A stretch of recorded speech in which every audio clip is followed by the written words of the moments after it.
Hi, BJ with Inspect and Check.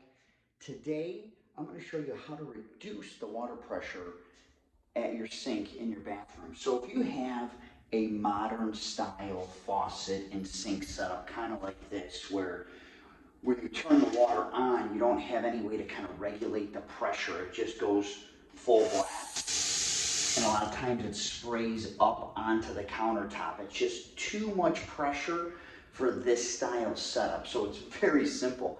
All we're going to do is just reduce the water pressure at the shutoff valves down underneath here. So what we're going to do is we're going to start with going to the cold water and get that running full blast. Okay.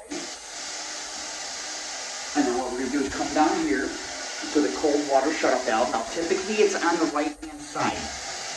Usually it's hot on the left, cold on the right. However, sometimes it can be switched. So we're going to start with cold. Come down here, start turning our valve. Okay, we're going to get it to the pressure we want. That's about good there.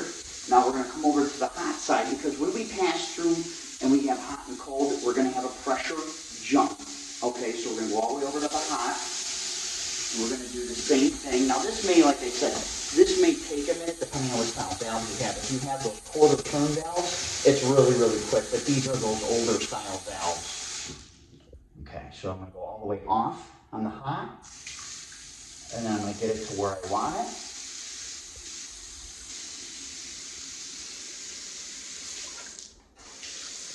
And now this way here is cold. It's going to go a little bit more as we pass through, because we've got hot and cold right here in the middle.